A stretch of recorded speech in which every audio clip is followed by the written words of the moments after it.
I like doing whatever I do well. So the enjoyment for me in the shooting of, say, a pheasant or a rabbit is to do it cleanly, quickly and efficiently. When I've done a good shot, when I have shot well, I get the sense of satisfaction of having done what I am doing well. Exactly the same sense of satisfaction as I get having driven my car well, having ridden a horse well, having done a piece of business well. I like to do things well. Most merciful Father. Come on, bloody... Come on! Oh dear, we missed. What a shame. Come on, let's hang on. There's an eider duck. Get the eider duck up. Right, there's an eider. Eider's protected duck. Don't shoot it, for God's sake. Not on camera, anyway. The pound closed down 1.5 cents at $1.42.1. And on the stock market, the figures from Shell provided the excuse to take profits on the long record-breaking rise in the market. The 100-share index was down 10.2 at 1,384.8. Government stocks were down an eighth in short and 3/8 in long. On Wall Street not long ago. Rubbish! What the hell are you doing? Where, Robert? Still where? One more try, okay.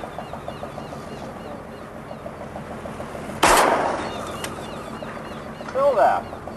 You've not hit this bloody thing yet. I had a last effort.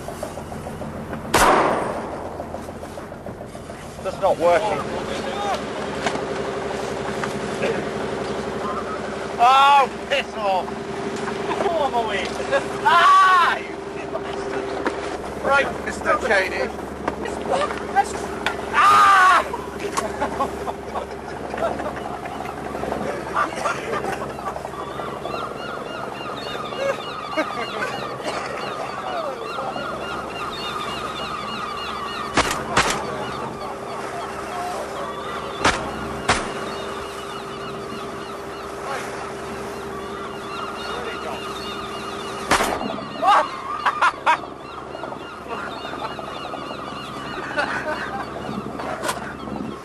I think it's very sad that the discipline today doesn't seem to be as strong as it used to be.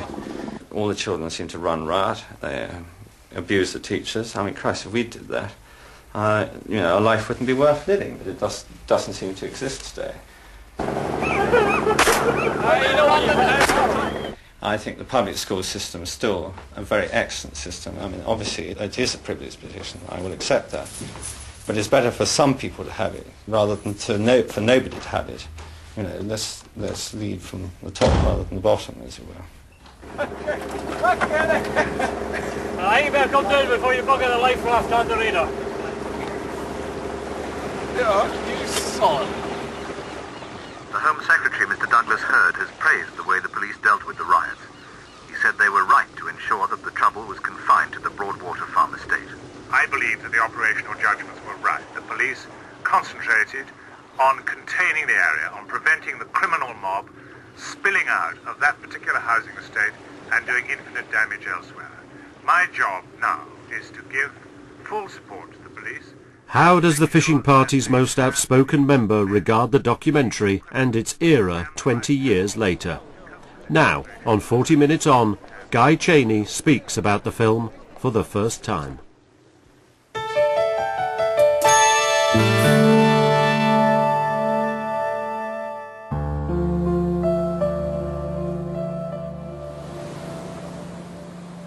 "21 years ago, I went with 3 friends and a BBC film crew to Scotland to fish for halibut. It was undoubtedly one of the most foolish mistakes I have ever made. Of course, we didn't catch any halibut, but we did find ourselves caught in the net of one of the most controversial documentaries of its time. None of us could have comprehended what the fallout from the ensuing programme would be. In one way or another, we all paid a price for our mistake and found ourselves transformed overnight into national hate figures. fishing party has had viewers calling in droves, and they were not The happy. programme was irresponsible and in bad taste, and were appalled at scenes showing seagulls being shot at random. They had no idea of how the majority of us live, and they're protected. So-called pillars, although there's a better word for people like them, of society. If the producers of the programme were condemning rather than praising these people, they should have made this clear earlier in the programme rather than giving them a platform. If the public hated us, the press went for us with a vengeance. Accuracy seemed of little relevance. We were the enemy and vilified accordingly. Even writers from traditionally conservative papers heaped scorn and venom. One such critic was Byron Rogers of the Sunday Times. Until the day they die, the four will never forget Mr. Watson. He wasn't interested in skate or halibut, but invited them to fill in the slack moments by talking about anything which came into their heads, and four trusting, not that likeable men opened like roses. Don't shoot it, for God's sake. We saw the unacceptable face of Thatcherism, the soft-faced new men who are doing well in the city. Presumably they're representative of their kind. All four of us, who took part in the fishing party, will never forget that hostile reaction. Should we have expected it? Almost certainly yes. Were we prepared for it? Definitely not. Incredibly, we had actually been shown a preview, and yet we just did not get it. Best-selling author.